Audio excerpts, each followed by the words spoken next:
One, two, one, two.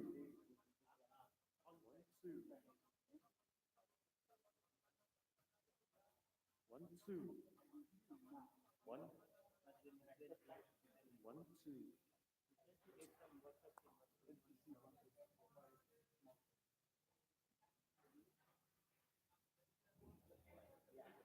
One, two. One, two. Two. Evening, ladies and gents, gents and ladies. One. Yes, I also know that.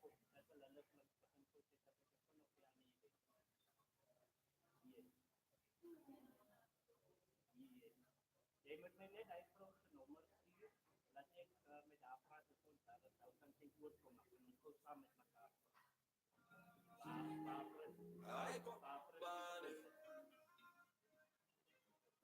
Ay, como chelete.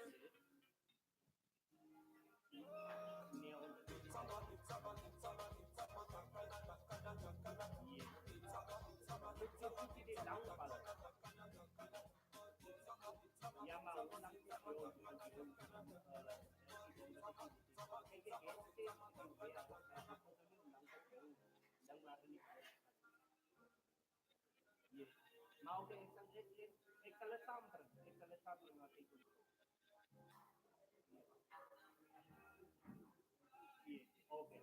Oké, terug. Oké.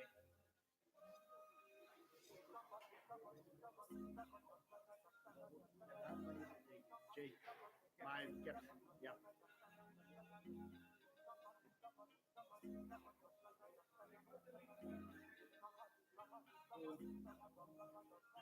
I Congo money, I Congo chelete, I Congo money,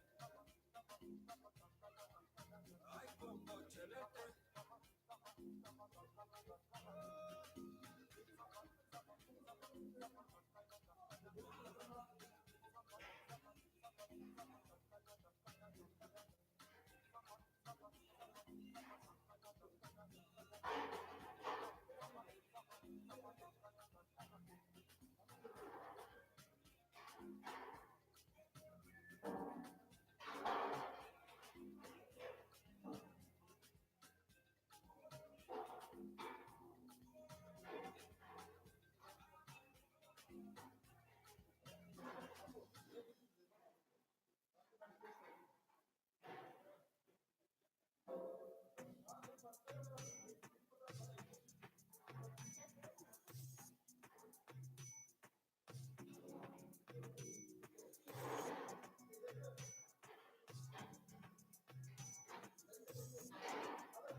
Test one, two, three.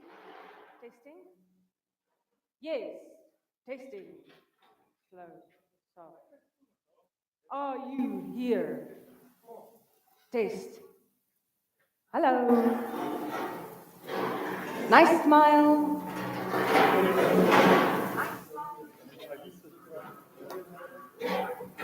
Moenie so Frans nie, gaan met Botox kry.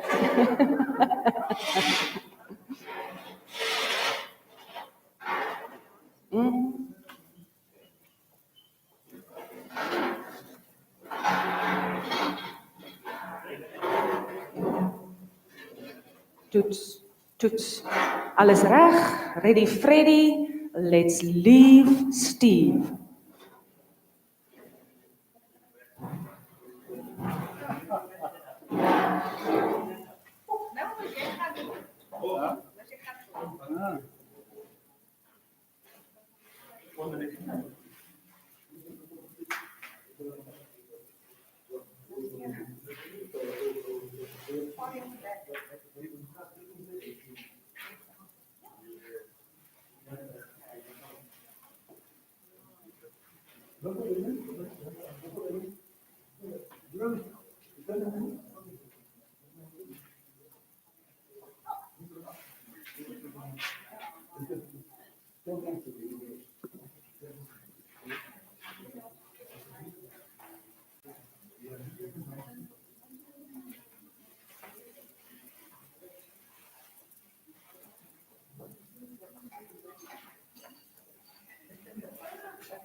But it's a bit behind it. It's like 5 seconds is a.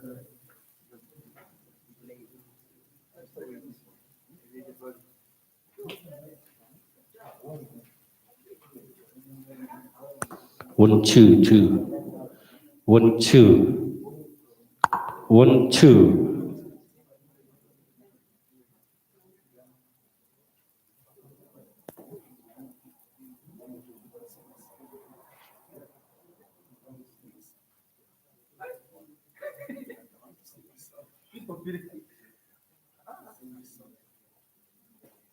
Use your phone. There you are. But look up. Look up. Talamu.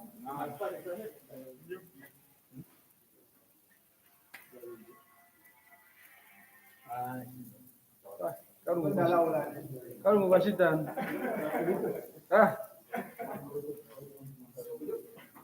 Ya tumbira uwa. Dai mai jimwa. Dai mono ba junda shi.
Right?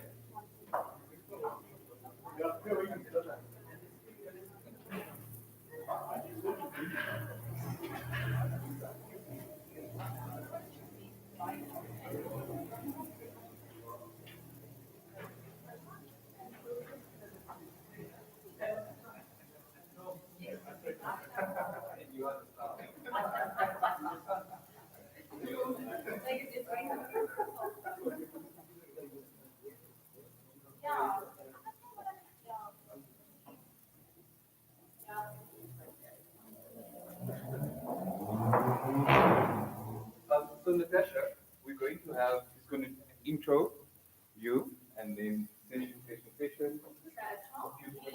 Yeah. Depending on, I won't take a passion. And then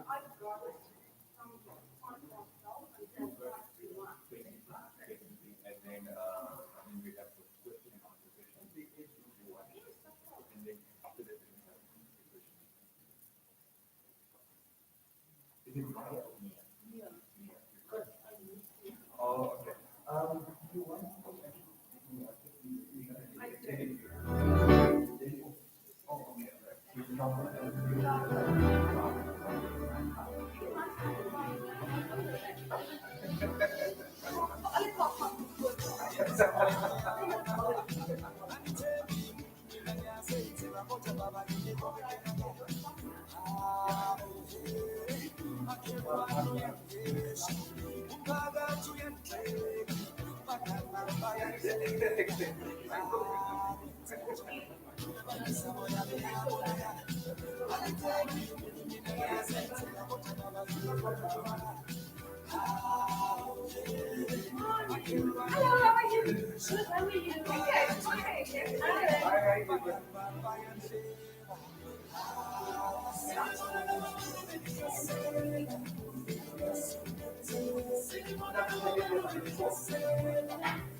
combination deadly.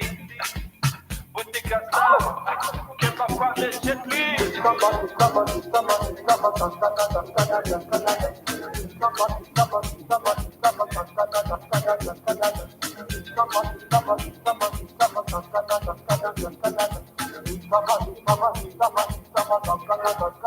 Hi Congo mane,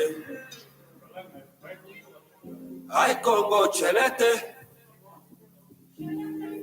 hi Congo mane, hi Congo chelete.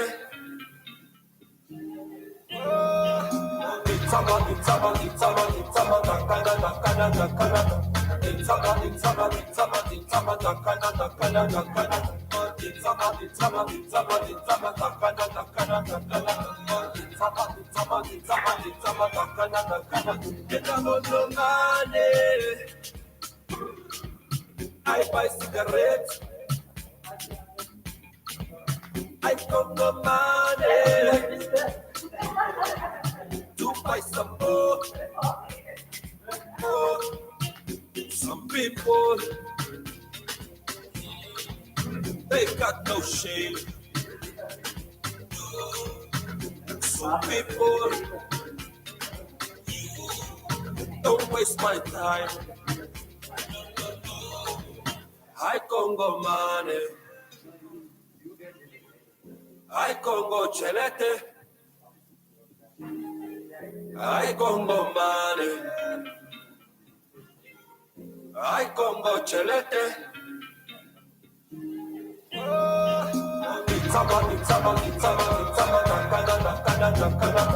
It's I'm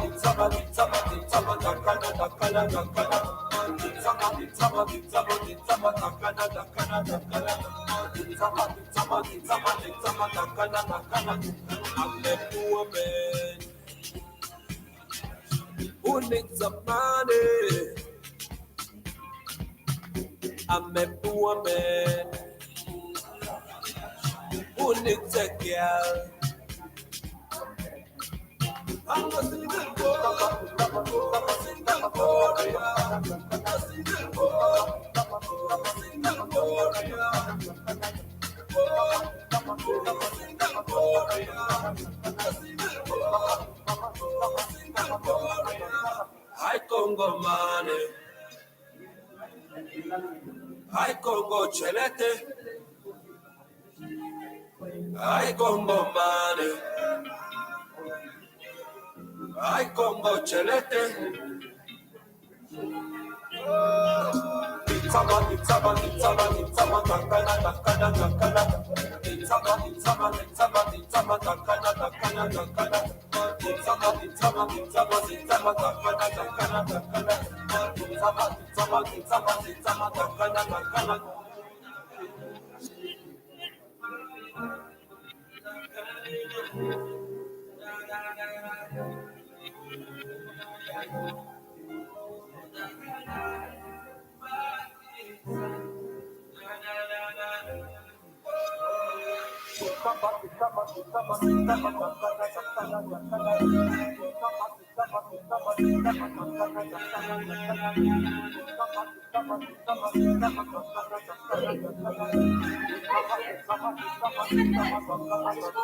I Congo money, I Congo chelete, I Congo money, I Congo chelete.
Double jumping like Kelly, Snapchat and Baisale, Mumu Medinive, and 8 Medi away, Double jumping like Kelly, Snapchat and Baisale, Ben Massacre, Mumu, Ekasketra, Essayon, Variasta, Kaskalet, Estame, Estadelek, Jalaket Karadu, Esprindelek, Double Step of Insta like Kelly, Snapchat like them and Baisale, and the sister, but the first ever, almost to night, but the rest of it, but it's on scale, and the forever, if summertime, Alice is Stadelek, whoever so big, one less spicy red, Mesha beer necklace, and I said, Rio got Jalek, Fonic from Africa's money, Mumu Medinive, and 8 Medi away, Double jumping like Kelly, Snapchat and Baisale, Mumu Medinive, and 8 ready away. Uze. Double jumping like Kelly. Uze. Snapchat get based. Jealous Ali bake on me.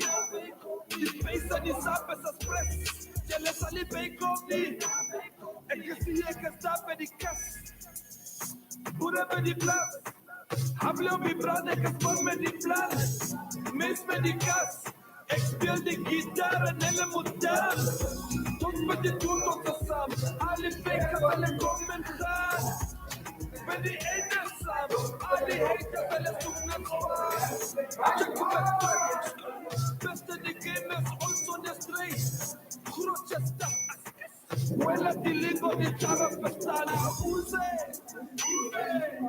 Mume di nive. Use. And ain't ready away. Use. Double jumping like Kelly. Use.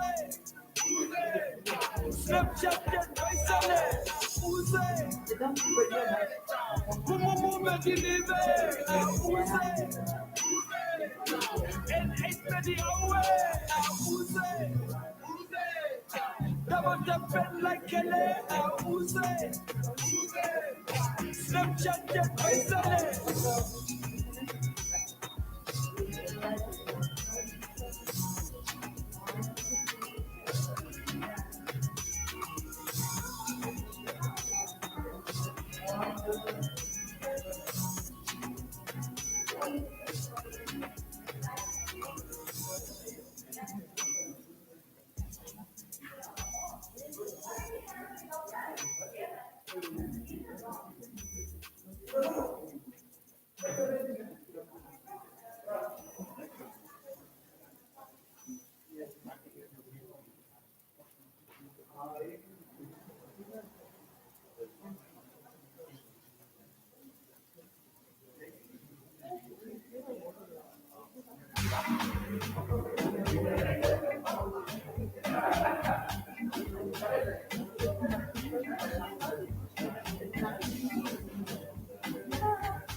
LTE, now available on prepaid.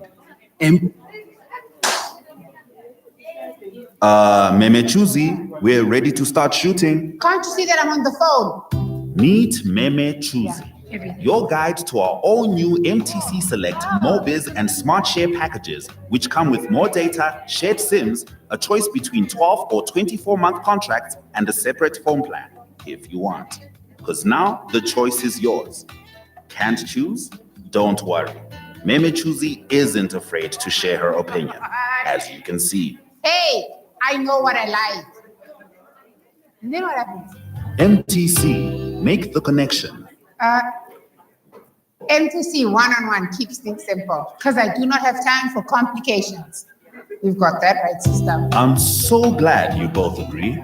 With MTC one-on-one, you pay month to month and top up your credit and buy data as you choose. My number, my choice, my minutes. MTC one-on-one is all about me. MTC, make the connection. MTC Select gives me more data, more choice, more control, baby. With the new MTC Select packages, you can sign up for either 12 or 24 months. Plus, you can either pick up a new device on a separate phone plan or just keep the phone you have, baby. I know which one I choose. MTC, make the connection. Yes, Mom. Yeah, Mom, I'm at work. Okay, I'll call you back. I like MTC Smart Share because if you think I talk a lot, wait till you hear my family. Hook up your household with the new MTC Smart Share packages. Hi, sister. What? No way. And no. the whole family can enjoy shared voice, data, and SMS bundles on a shared SIM. Hi, Auntie. What? Who's getting married? No way. Name choosy. But now, where is the Can wedding? you put that on silent, please? Try telling that to my auntie. Yes? MTC, make the connection.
Feeling myself, I'm not touchy.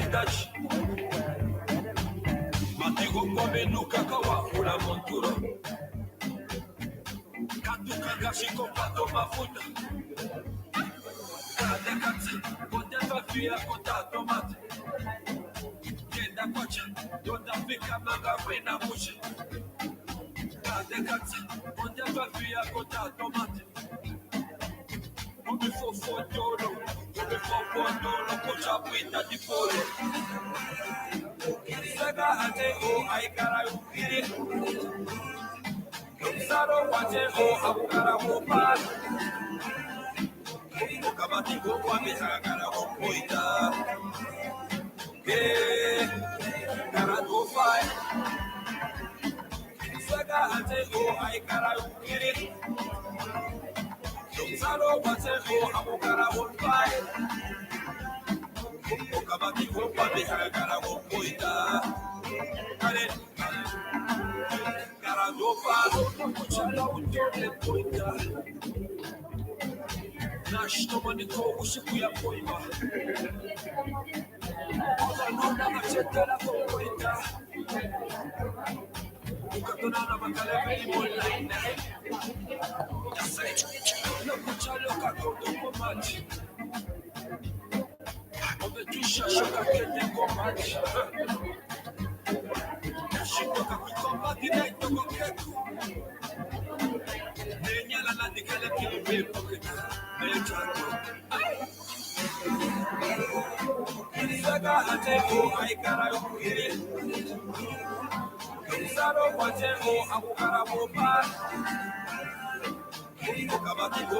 Testing, testing. Oh, it's okay.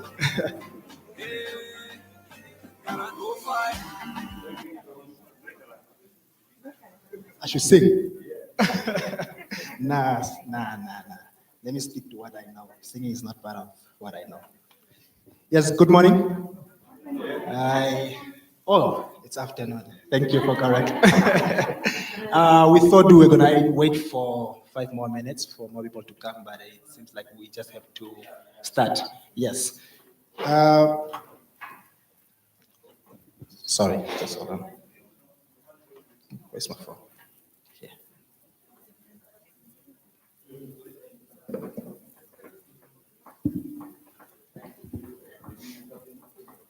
I do believe that each and every one of us here know what Inspire to Aspire is all about, and I don't need to explain what it is, right?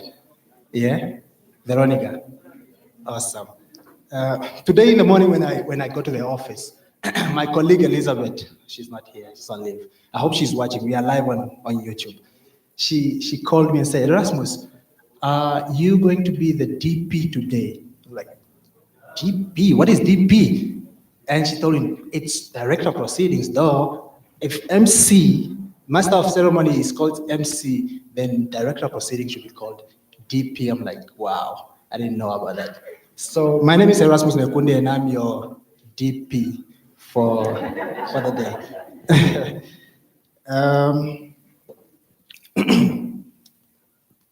It is custom that when you have a guest speaker, you ought to let the audience know a little bit about the speaker.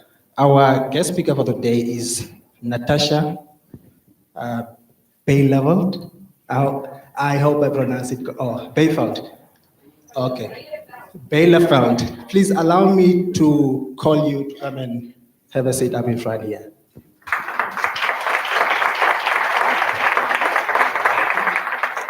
Awesome, thank you very much. Allow me to give just a brief background on Natasja.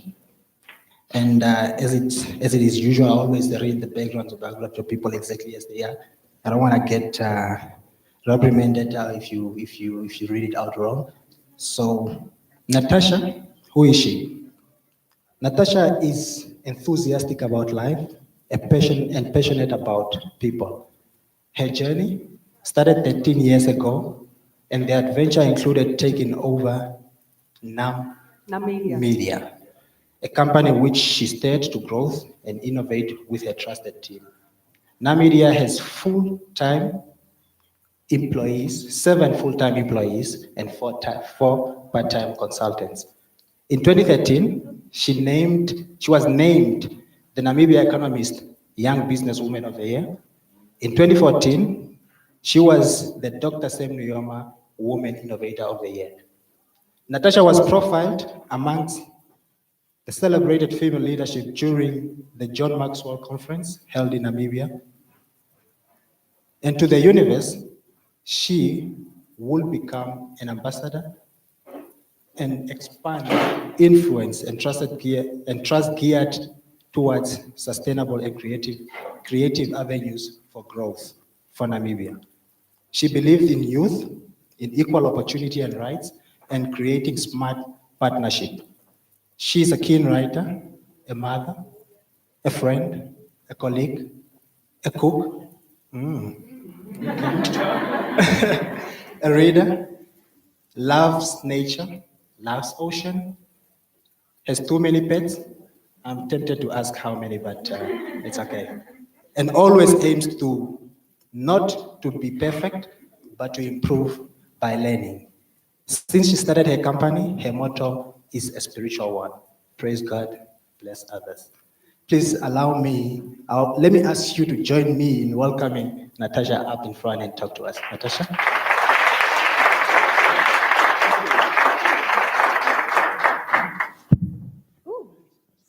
We start with a boom and a bang. Great morning. Hi, guys. Happy Friday. I feel privileged to share some of your time today, so thanks for taking out the time. Why I'm here today is actually one of a kind. Usually, life is about stories and listening to good ones and then taking the takeaways like it's per and going home and chowing some more, learning and growing from it. And now today, I'm going to share my story, but I realized that I'm actually a virgin at this. So guess what you're doing today? Shame on you. So introducing and taking you through a bit of my life today is a privilege. And I think we'll have a good time laughing because that's what I do a lot of the time is laugh at myself. Otherwise, you just don't make it in life. Have you seen? Have you heard? So, growing up, where do I come from? That's part of our canvas, isn't it? Who made you? Who had the privilege of bringing you into this life? And I'm not sure, are we on? Yes. So my mother and father, they were born and raised South Africa. Your Afrikaans family, my dad was born in Rustenburg, my mother in Litstelly, a very small, hot town, almost like Windhoek. And they were one of those instant packages of love and future and found each other early and started life together. And from them, us three sisters, I'm the middle child. You know what they say about the middle ones? It's all true. They're crap naughty and adventurous. And they get awarded for it. So it's kind of a get out of jail free ticket, I guess. And my brother, which is also my nephew, adopted at the age of 5. He's one of the heroes. He lost his entire family in a crash. So he's lost 2 fathers in his life. So, that's just something that's really inspirational. So our quirky family, my mom sent this photo yesterday, so I didn't have a choice. It's probably because she looks good and I look completely white and trashed out. But I thought, hey, since we're on that bandwagon today, let's crush Turbo Tassie. That was my varsity name, by the way, because it was full of adventures. And usually when people need to remember my name, I tell them, I'm Natasja from Russia. Except I'm not, but now you'll never forget my name. No. So growing up, life always had to be a moorse adventure. It couldn't be ordinary. So imagine this little girl, 3 years old, and she had 2 imaginary friends. Now, this is the real one I'll get to shortly. But the 2 imaginary friends, and I was the heroine, and they had to go out with me every day for a new adventure. And they were actually called Dissy and Chukat. What horrible name is that? Couldn't it be like a human name? And we were out to destroy, like Lord of the Rings, the Chakats. And these evil monsters were usually found, wait for it, in either a toilet or in the shower. So imagine my mother's face of horror, finding me playing in toilets, talking to imaginary friends, destroying and conquering the world. That's where it all started. Glorious. Other than the imaginary friends, my childhood and best friend, Talita, she's now in Spain. We were little chokerkies, maybe 3, and she was 4, growing up together. And we were extremely naughty. And also, everything was to be created and to be an adventure. So we basically were playing outside all the time, 6 in the morning till 7 in the evening. The only, let's say, sign of us was the mama toebroodjie around our mouths at 1 o'clock when you just quickly went to go give our mama a hug. So we're still alive and let's eat something. So we were constantly making like perfume from water, selling it off to the guys on the street, like legit marketing. This is going to last forever. Made 5 cents, 10 cents, 15 cents. But that's when the entrepreneurship really started. And, saying that everything had to be an adventure is that I couldn't be normal. At my wedding, my dad said they actually called me Hoppe Jannie, not Natasja, because I was constantly in this state of being, never just like this. I think a bit of a fast pace. And the hair, as you can see, was not quite normal also. It was an undercut, and it was a gigantic wave blown across my face with as much possible hairspray. They even dubbed me Darkwing Duck at school. And I owned it like a mofo. Now, I recall not being normal. It's actually stuck, guys. Sorry. Do I need to stand somewhere else? There we go. Not looking normal, that's me to your far left, or whatever side that could be for you, was to get as much attention in the scenario and to get people laughing and curious. So starting this, and I think cementing some confidence in that, created good value for money. Now, speaking about money, crossing roads with it started very early. I was also about 4 or 5 when I first realized, get money? To its purpose, procure action. So if I got money, my immediate goal was go and buy sweets. That was the most important purpose. And I recall my mom giving me money, and then at age 5, I could jump on my pink bike and then go to the Indian family-owned cafe, and he would teach me meticulously, with all of the coins packed out, what I could purchase, what is my change, what is the value of this money I have, and maybe I should go make some more money to buy more sweets. And I also recall that, getting a good deal was important. So once, my mother was at home, and I said, Mom, just go into the shop, which was normal. I don't know how I still have teeth left because I grew up on sweets. And I told her, I'm just quickly going to go to the shop to buy those packs of endearments. Yes? And an hour later, I got home. My mom was walking up and down. She was anxious. I was red, sweaty. My eyes were red. It was dusty. The wind was gashing. It was raining. And she's like, what happened? Did a dog chase you? No. I went to go all the way to the other side of the town because I could save 5 cents on this packet of sweets there. And to this day, I think that's something my parents always encouraged in me. It's like, leave the girl alone. She wants a sweet deal. I learned about the value of money, but I also learned about the perceived value of money. So doing research from a very young age, what we did, it's illegal, but it was for research purposes. We printed money, like a $100 bill. And then what we would do is we'd go to the beach, December holiday, packed. And then I would go with this note in my pocket, walking. Oops, it dropped. Continue walking. My friend, the researcher, would sit and observe. So some people immediately, want to go call me or do something about it. The other ones, the entrepreneurs, like checking this out, like, anybody see? Do I have rights on it? Can I go now? And the moment she saw that happening, then she would jump to the front, run, look around, pick up the money, run away. Then the people's reactions, So this sudden act of moralness kicks in now that they see another injustice. Now they can be moral. Shouting, projecting on the other person and calling for others to help and chase us. And so we gathered so much information, the weirdest little ways, made videos, drew up scenarios on how we could collect information and learn from others. Then the perceived value versus the real value. I think that's an important value we can instill in our kids, our children. My dad would have whispered now, what is the politically correct thing to say? Is that you have to work hard from a very young age to earn your money. So from every school holiday, since I was maybe 10, 12 years old, I worked in my friend's shop at the tills. I packed chocolates, I made ice cream, so I sold biltong. I ate a lot of biltong. I sold sweeties. I worked in university as a mentor and a tutor, as a waitress, as a bartender, and counting stock, which failed horribly. There was a lot of math involved, and I didn't know the units that well. So always working. And then I remember my first little paycheck, age 12, was in a brown little bag, and it said $77 rand. And I was so chuffed. What can I do with this money?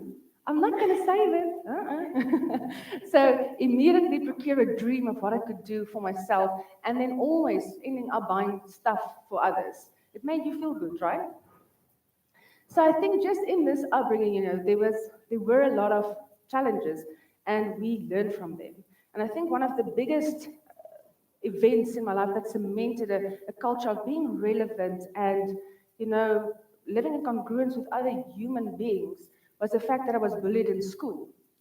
And it really hurt a lot. It was difficult. I think that's where you learn the level of emotional maturity, physical maturity. And as adults, we continue to be confronted to deal with these things. So if you don't look after yourself emotionally, then your body will physically show you, please deal with this. You're making me sick. So dealing with emotional support and accepting that has really been a big lesson. How do you open yourself for the emotional support, be it any expert in field or friends or family, but also physical support in how you surround yourselves with networks of people that are much better at you in many things, and from there allowing your seeds to grow into beautiful big trees. So from that, I learned that if you're not going to voice out, act out, nobody's going to do it on your behalf.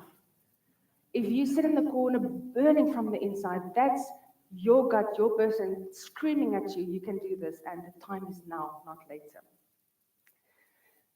So moving on to adulting, it took time. So finishing school, my parents, or my father and my two sisters were chemical engineers. And I just see stuff and my eyes cross and it's complicated and it was never really a passion. So I told them, not doing that, no. But I also didn't know what I want to do. So I basically asked my older sister that you go ahead. You're in varsity, you choose something. It'll be fine. And she ended up selecting a course for me called PPE. And I was like, what? PPE? I don't have a PP, no. And the course was in politics, philosophy, and then BCom economics. Now remember, chemical engineer, keep your math and your science in school. Drop the economics and other stuff, the soft sciences, and focus on this. It'll bring you far in life. It was a tremendous fuck up.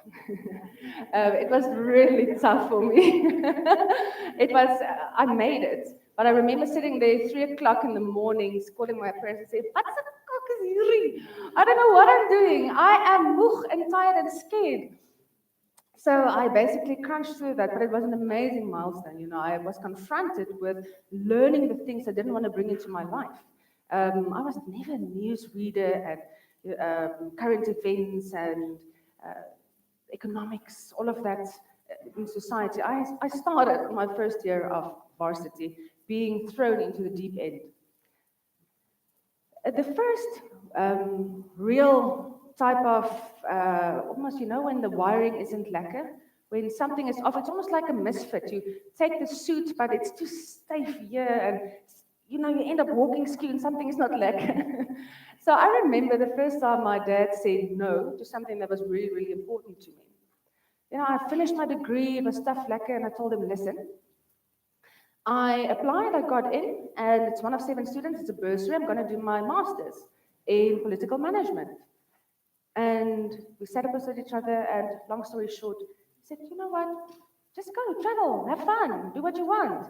Which she took in as, no, kleine loskopie, you want to go see the world, you want to explore and have fun. You've been dead serious, so go do that now.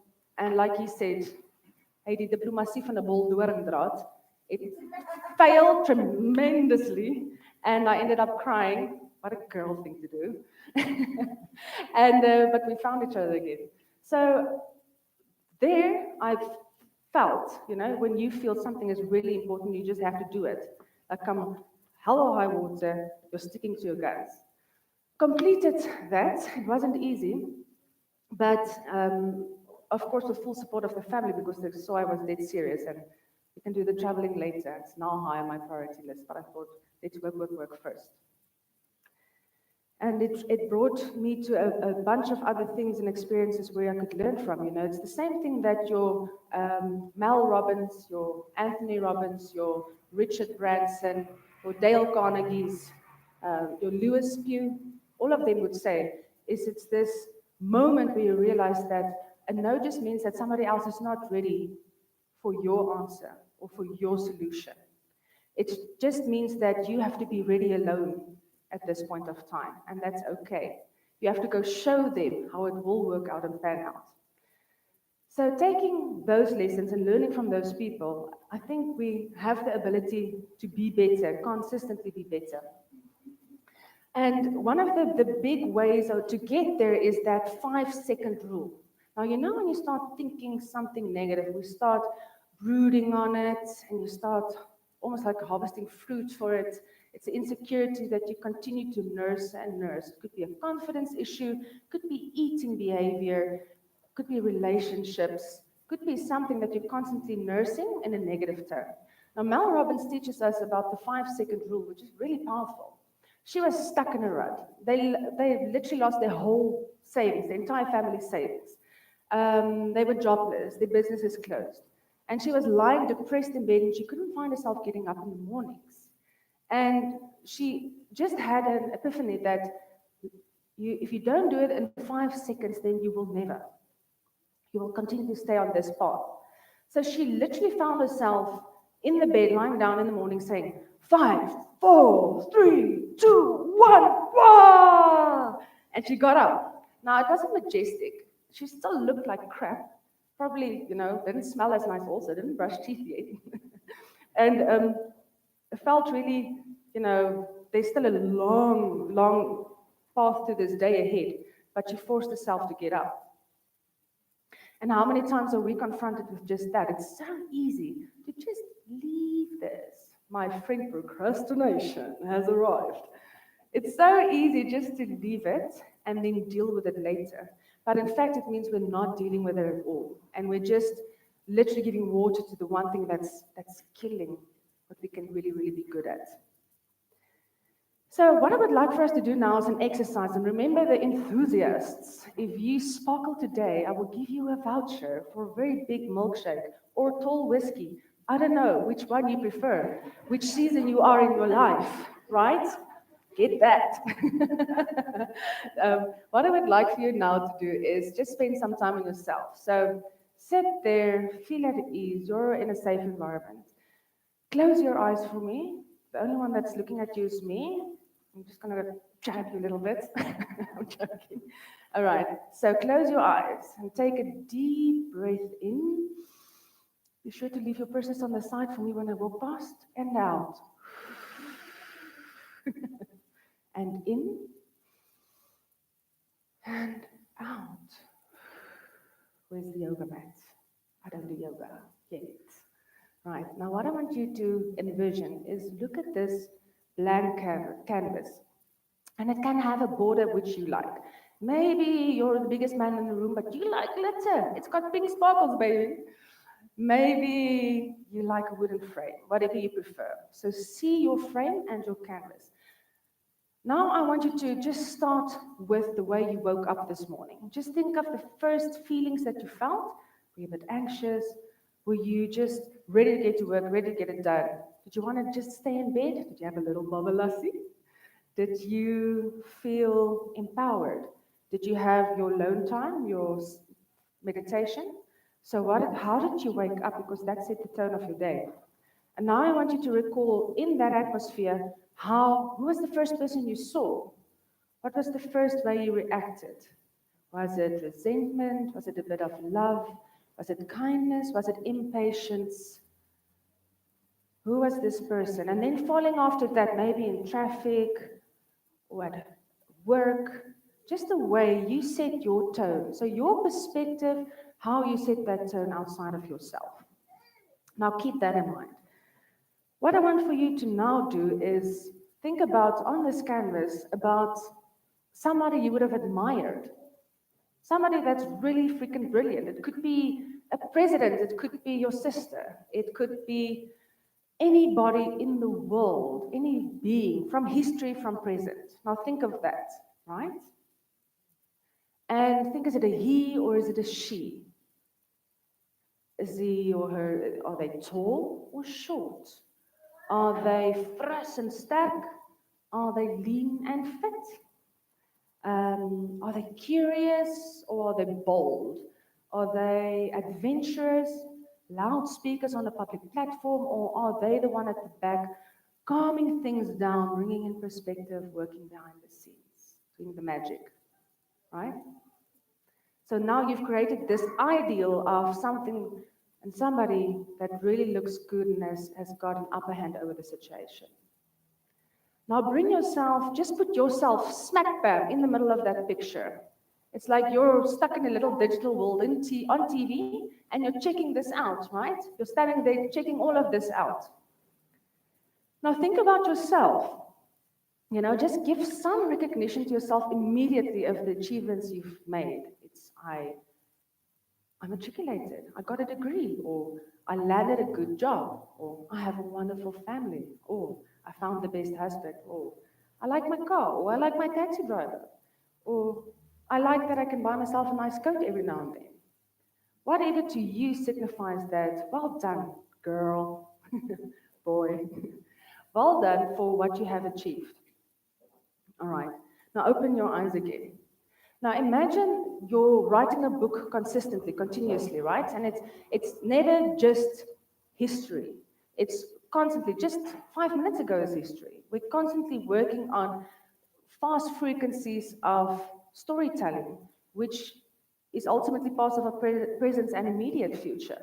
So if our brain has been wired 80 million brain cells, neurons, constantly like fireworks working with each other, networking. And you are the one on the canvas that has taught it certain pathways of how to connect, either via pain or pleasure, to react to certain circumstances or the expectations or the perception you have of yourself.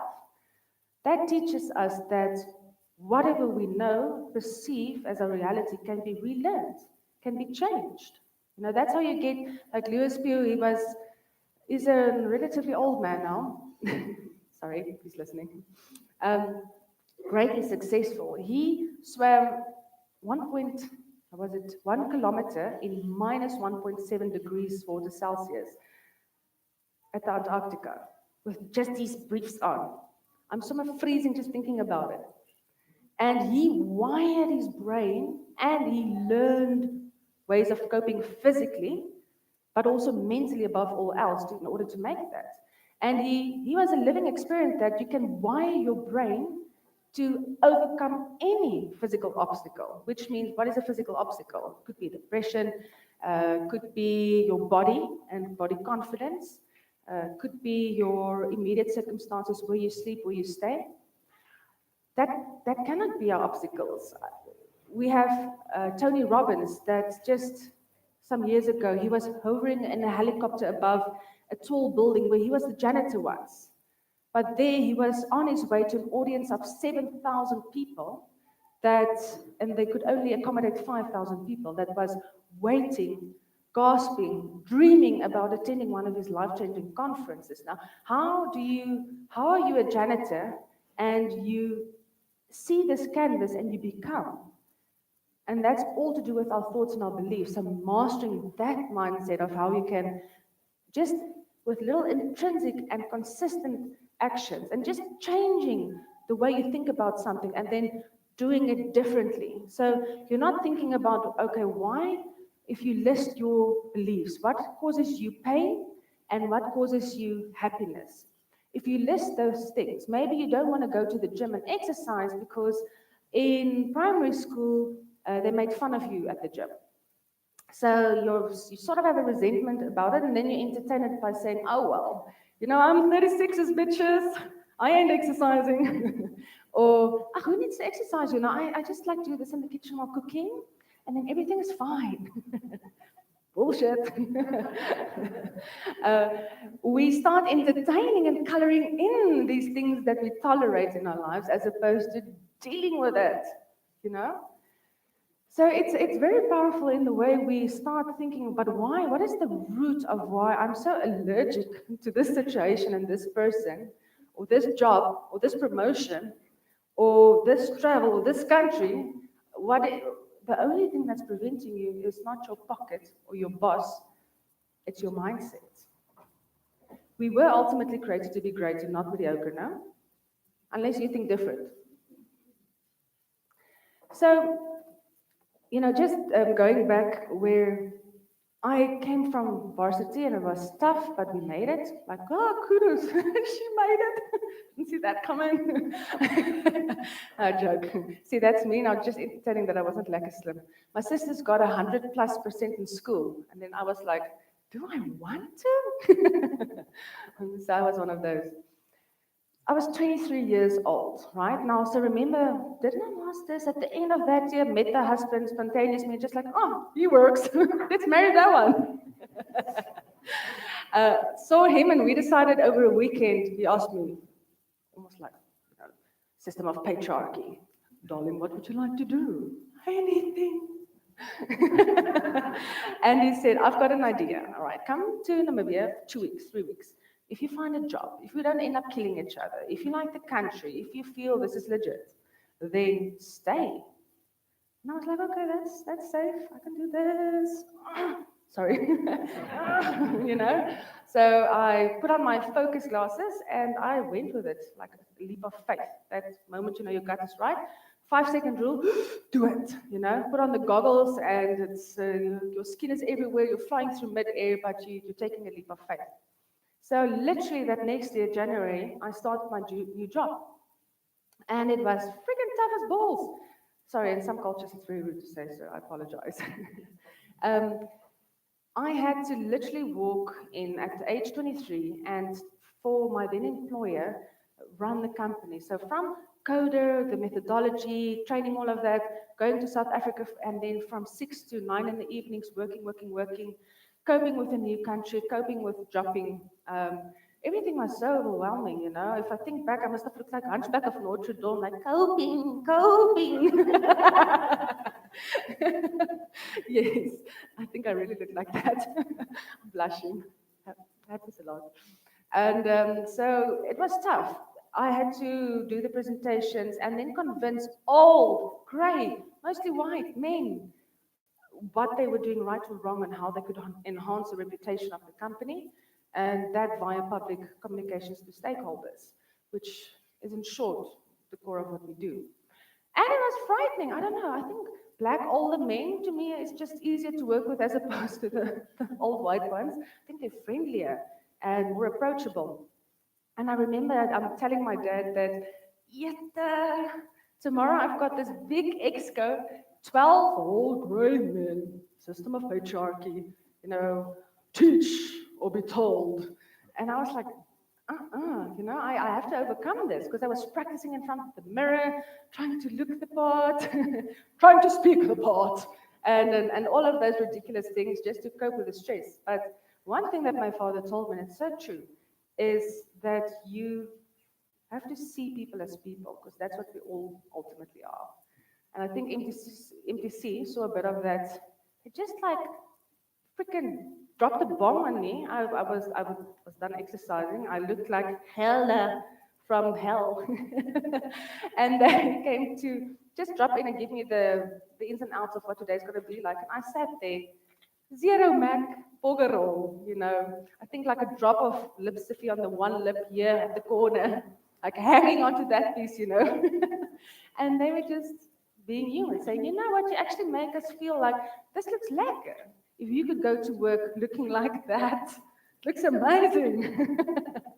But looking at the human. So what he taught me is, remember, walking into that room, 12 men staring at you, you have to be the boss of what you're presenting.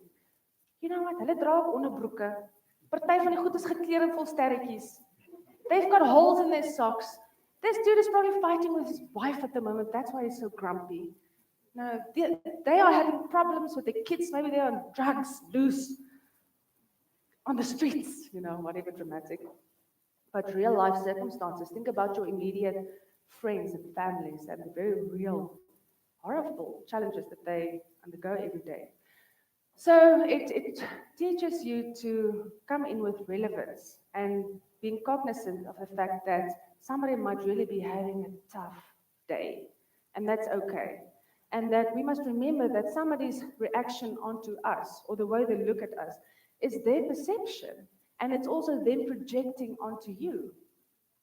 So if they have insecurities or some things that they are extremely strict on, maybe the way you speak or the words you use because of the upbringing, they will project all of that on you. So just sometimes have a breather and dissect the situation thinking that, wow, what's going on in this guy's life? Could be great, could be hell. But that's very much part of the reality that you guys are sharing at that very moment. So, expanding by facing failure is inevitable. If you get the no, if you get this new software which is procured and invested so much time in is failing. If you get the big bad flop of the best boat, skaapboot wat jy daar in die oond gesit het vir Sondagmaaltyd, if you put that in with so much confidence and it flopped, if things go bad, it's not the end of it. It's not it. It's not your canvas. It's not set in stone. And we so frequently we harness this fixed mindset in ourselves, and look for it and you will find it. It's somebody saying, no, I can't swim. No, my whole family can't swim, so I can't swim. Or no, I've just kind of looked like this all my life. We're very thinly built. You see, this poor girl isn't eating anything. Or, I can't climb a mountain. I can't do Everest because you don't even know why. We say these things because it's a fake sense of comfort and it's a fake sense of control. We like to control the little things, control the little tick list. Then I feel like, oh, this day was worth it. Hell yeah. I ticked everything and I ticked just one for the fun of it, eh? So we make these things, we try to control, and at the end of the day, it's actually a way of not harnessing a growth mindset. And if we look out for those growth mindsets, it's not that I cannot do it, it is that I have not yet learned how to do it.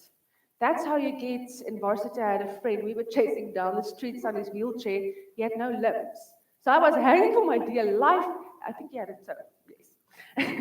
And that steered us too fast down a path of something that looked like a disaster, but it was the most fun. And he was a swimmer. So he taught his body, his torso, how to maneuver in the water so that he could be a swimmer. He was faster than I was in the water. I was doing the vryslag, like mooring against the walls every now and then, or losing my pants, or doing the wrong move. And this guy was focused, directed, because he taught his mind what is possible. And he taught his mind what he wanted to achieve. And just by doing that, he changed so many other people's lives. It's ridiculous. So, if we find for ourselves in this life models, and we have to, we're constantly learning, reading, I dare you, go find a model that you can mind model, that you can apply to somebody that you admire, right? And I want you to come up with an excellent name for your own storybook. If you saw yourself now, everything that you're capable of, and you created a front page, blank canvas, baby, it's just the title. What is the name of your book? Can I have a hand? Please share. What's the name of your book? Tell me. Anybody, come, you feel that urge. It's the 5-second rule. What's the name of your book? Sanya? In the Now. I like that. Tulin, where are you? What's the name of your book? Well, make it abracadabra. My name of my book would be Take the Lid Off, Like little pressure cookers, like me, myself, I, instant gratification, robot, pretending that everything has to look a certain way. But take that fucking lid off, please. Live a little. If you don't take the lid off, you're not going to make other people hot apart. And you're not going to make them see a light that they've never seen. And your light is beautiful. Really, it doesn't have to be a Mel Robbins or any other guy or a Madiba that has to stand at the front. And I promise you, I listened to Debbie, one of the journalists from Carte Blanche the other day, and she shared her insights about spending time with Madiba. And it was very different from the stories we got on TV, the perception, the popular perception that was entertained strategically, you know, for a bigger goal. There are many stories of a person, and we choose to see certain elements of it, but we need to choose to also see the truth, and then sometimes that truth is okay, if coming from a good place and for a greater good, but keep that moral compass. So I want to challenge you walking away, and still remember 5-second rule. If you jump up telling me what the name of your book will be, you win that voucher. I will make it worth it. Come on, I dare you. You can't walk away today knowing that you had something to say and you didn't. So what's the name of your book? Come, 5. Yes! Woo! And the drum rolls.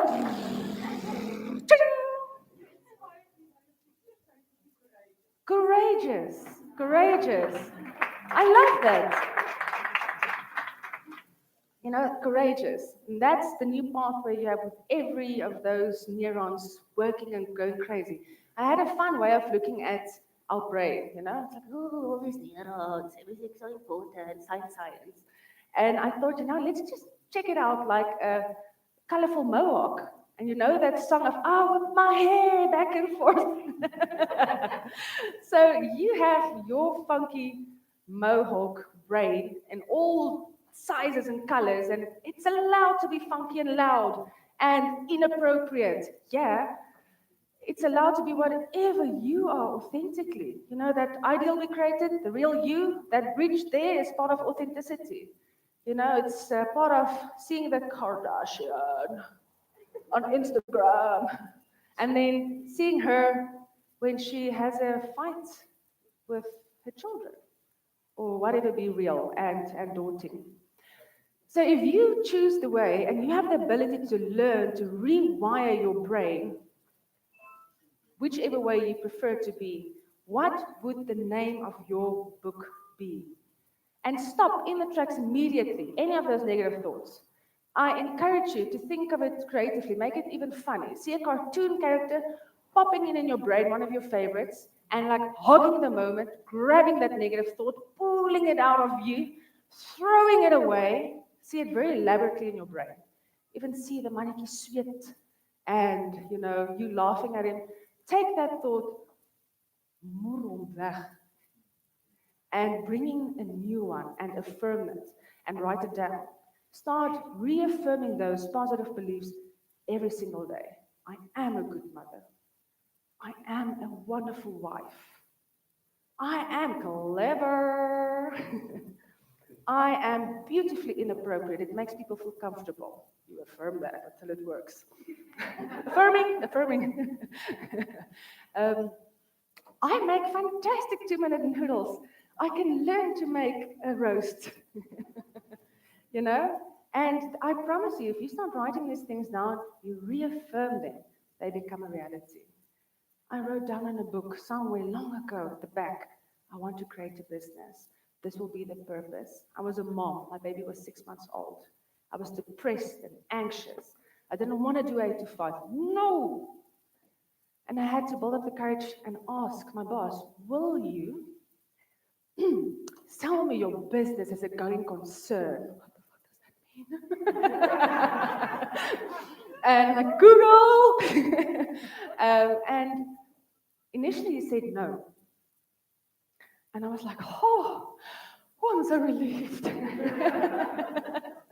And then what happened? You know, God is very patient with us. Very. I got into a rut and I thought, okay, now I just have to find another 8 to 5. That will solve all of the problems. And I almost ended up working as a public relations officer at a very prestigious bank.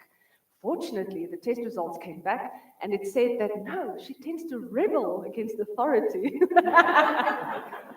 So So this to me, I think it might have been true at the moment, you know. Ek's nie altyd 'n onderdanige vroutjie nie, or although many men would wish for us to be, in the right senses, yes. But I came to realize that, listen, this is not going to fly. This working for somebody else now, it's not part of your purpose. And then what happened? 3 months later, he said, okay, I'm ready for your proposal. This is what I want. A koekoutklomp geld. And figure that out, and then come back to me with a proper proposal and plan of action. And then I remember after feeding my baby, still getting up 3 o'clock in the mornings, like a machine, like just see the steam coming out of my head, sitting, crunching numbers, doing that beautiful math, working it out, you know, all angles, vision. What is the strategy? What is the entry angle? Who's going to be my most important stakeholders? Who's going to pay those contracts? How can I foot this bill? And I went to the bank. Fortunately, a very nice guy. He had time for me. I had confidence. You know, when you're young, you're confident AF. You're extremely confident, which is part of your purpose to get you there.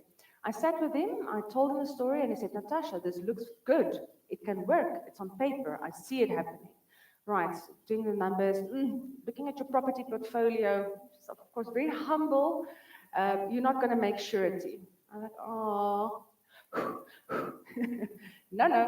Then he said, well, if we bring in a French partner, it brings you some leverage, you can make it.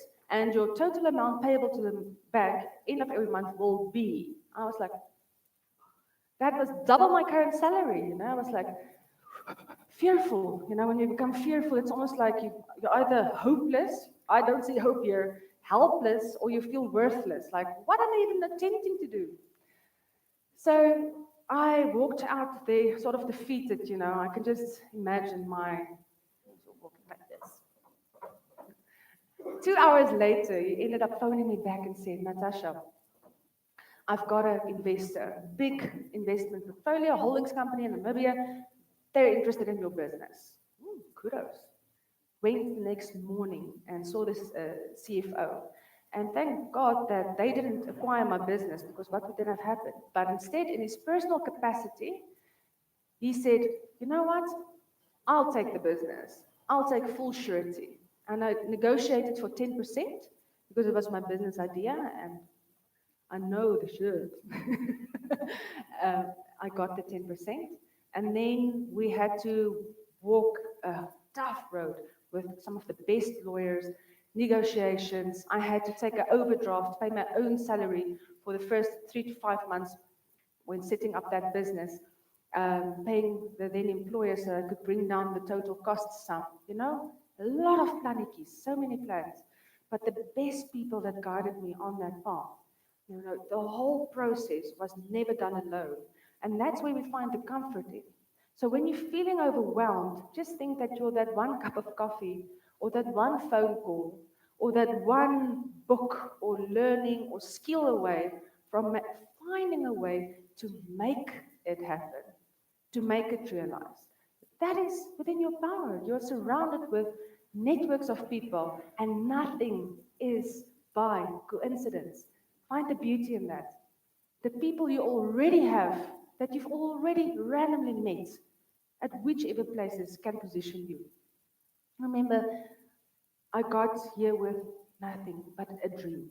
And that brought me nearer to working for Office of the President, which was a great goal we had set. And then we attained it. Like, oopsie, how did that happen? What's next? and visualizing and seeing the platforms that you need to get towards that goal. Remember, wherever you are at, nothing at this moment is insignificant. It's a stepping stone to the greatness that you're due to be. I promise you, if you don't believe yourself, just take it from me today. Reaffirm that. Breathe it in. Come on, quickly, that it doesn't go away. Like, take it in, take it in, take it in. It's yours.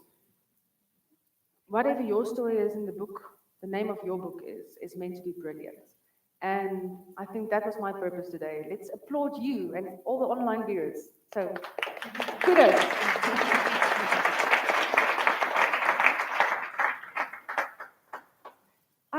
I would love some questions, actually. Any questions or more of a remark? I think let's have a bit of a chat if you guys are still open to it. Something that you've learned maybe that you would like to share, or a question pertaining to one of the authors or scenarios we've just mentioned. You've got something to say. Yes, you do. 5, 4, 3, 2, 1. Don't miss your moment. Remember, nobody's going to give you. No, see, you took the moment. Yes.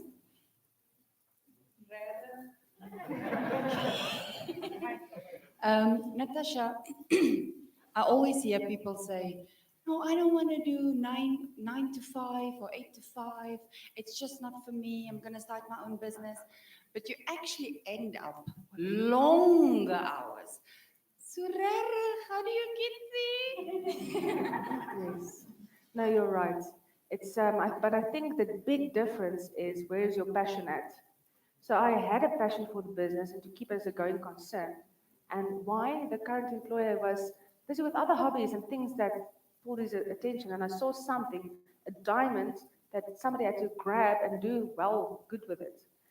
And it's tricky, the situations. I think we also have nurtured a bit of a culture, not just Namibia and Africa, where start a business and it's glitz and glamour and it's long meetings discussing very little, very few bullets or things, really getting to the point, and but still wanting the biggest check and the poshest car and that Mercedes. Oh, I don't want one now. To me, seems like an old person's car. But and that's missing the point. So it has to be that passion. And if it is a passion, then it's literally like breathing or like being a mother. You don't choose. I'm going to be a mom from 6 to 7 in the mornings, and then I'll be a mom from 5 to 7 in the evening, and that's where it stops. We all know that's big old BS. You're constantly thinking about your children, their future, school fees, events. What do they have to pack in? Are they healthy? What's wrong with their eyes? What's wrong with his health? That's the same with business or work, and it's taking ownership. That's the big difference. So if you don't feel passionate enough to take ownership where you are at now, which we should be, right? You owe it to yourself to be the best wherever you are at when. Then, and there's a viable researched business option for you to pursue, and you know you can make a success of it, go for it. And you will fall flat on your face. I've done so many a time, gloriously. Like, I don't even know how this is still there. Does it move? Might be plastic. It's not. Flat on my face, failing. But if you have that passion, then 8 to 5 or 3 in the morning till 12 or whatever, your own conscience will deal you towards taking true ownership in congruence to your morals, to your purpose, and to the goals that you are part of in the bigger life. Yeah? You agree? Yes, Sanya. So you said working for the first lady with the goals. What next? Seeing you afterwards. Yes, now definitely I realized that a platform to represent others is important. So becoming an ambassador. I know your previous PRO Albertus, Ahmed, know him very well, and I admire what he does, and I'm inspired by that. I also feel very drawn to represent pro-life organizations, so anti-baby dumping and women and children and youth without a voice, or cultures where there is suppression, which touches on human rights. So to be a voice for marginalized, and there where somebody, is left weak or stickend or moeg or seer, there where somebody else needs me to step in and become that platform, that's part of the path. I think the beauty of it is that it's not like an accountant that sees like box, box, box, tick, tick, tick. This is exactly what it's going to look like. You just have to have a vague idea of what are you good at, what are you drawn to, where do you need to be. That's similar to Tony Robbins' books. Or Audible, luister jy goed, is baie lekker ding. And you can cook and Anna and just listen to it on your Bluetooth. He says, just get that big vision and idea, plot it down, have faith, have courage, and then every little step you take like this makes me realize then, okay, well, it's just closer to what you actually have to do, right? It might be starting as small as being the church representative for a aspect of female health. But then you see that automatically pulls you in, maybe to a hospital and then to a bigger organization or across Africa, just pulling you into your purpose. So the moment you throw, it's like a rope with a stone. The moment you take it in faith, like David, and you throw it, né, it's like that whale will get hold of you and start drawing you in and closer. But it's for you first to throw that rock. Otherwise, how are they going to find you? Right? Anybody else? At the back? Yes. Yes, you. Yes. I think it's your time to speak. What do you have to say? No, that's all good. Right, so you guys are ready to have a snack to conclude our session? Another? 1, 2. 1, 2. Natasha, before we go and have lunch, I have a question for myself. Yes. Not for myself, for you. Before I do that, I should just say thank you for coming and sharing your story with us. And as I was seated there, I've observed that most of the audience were seated and really paying attention to what you said. So I believe that they have taken 1 or 2 valuable lessons that they will take home with. I want to ask, Natasha, you said you run Namidia. It's an organization that deals with, is it brand management, reputation, or? Namida, yes, we specialize in 46 plus local print, radio, television media, and 5, 6 local languages. So we have the analysts capturing that information, and that's our raw data set. So we're like data diggers. Ooh, very sexy, get your nerd on. And we guide companies, proactive public reputation management, like MTC. Public relations, okay. Reputation management. Now my question is, it's a good thing that you say that if I need reputation advice on how to manage reputation or your image, brand image, I can as well approach Namibia. Is that correct? Yes. Okay. My question is, I'm taking it on a personal level, not as an organization that tries to manage its reputation or image. As an individual, I have a brand image. I also have my reputation.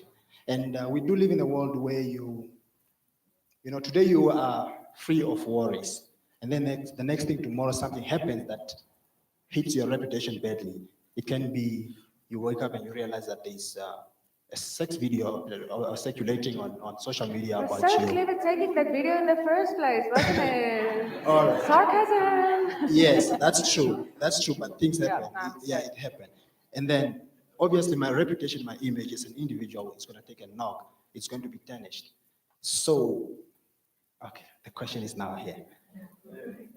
If that happened to me, and my reputation is badly tarnished, and I approach you to advise me on how I'm going to restore my good image, which was tarnished by a sex video circulating on social media, what would you advise me to go about and restore my good personal image? Okay? Yeah. Are you done? I'm done. Woohoo! There's a gummy bear. I didn't see that one coming. No, I think grassroots, the most important lesson we all continuously implement with, it could be corporate or a private brand, is this still fine? Is that what is the continuous reputation investments that you've put into your reputation bank account to go draw from at the ATM, Zula no, during times of crisis, né? And what does that mean? So if I've been a troll towards you most of my life, you know me as arrogant, I'm impatient, you see the way I treat people, I just don't have respect for peers, for presenting yourself in public, whatever it be. If I haven't made any investment into that reputation account to draw from, then shucks, we've got a very long road. We have to reform your identity. We have to start from scratch. But if you are the nice guy and you've got a good relationship with me, I've got a good relationship with many people. The Tanny behind the till, she can tell a story about me. The guy that puts petrol into my car, he can tell you more about me. The guy where I buy a newspaper from, Sakaria, he can tell you more about that. But tannetjie met die rooi karretjie. It's really about the network and the relationship investments we continuously make with those around us. So think about it. If you have had an extremely bad experience with MTC, it's because of the way a person, a point of service, had treated you. But if MTC had made various other attempts of how they could have connected with you, served you, communicated with you, created awareness amongst you about sponsorships, about going to the old age homes and spending time with people that need time during holidays. If you had a bigger image of everything that they intrinsically consist of, then you would be more forgiving when they're going through some trash, We all go through trash in life. It happens. It could be something unexpected, or it could be something completely out of your control. But it's still, the result of that still depends on the way you have gone about life in every little detail, in every other circumstances. So if you're in a bad crisis and you've been a good person and you've been consistent in the way you conduct yourself in society, then we can bring up a lacquer plan of action. And we can see immediately who do we have to address and who are the influences that will help carry out this message of truth.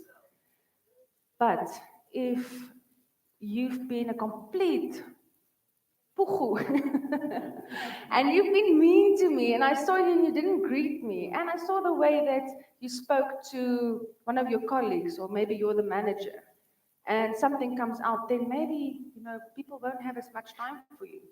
And it takes, Warren Buffett said that it takes 1,000 times more effort to build or to try and fix a good reputation than it is to lose it.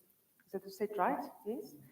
So that is the crux of the situation. Start there now, to rather be that which cannot get hurt, as opposed to the little attacks that will always be there, or the failures and the messes and the trash of life that will always be there.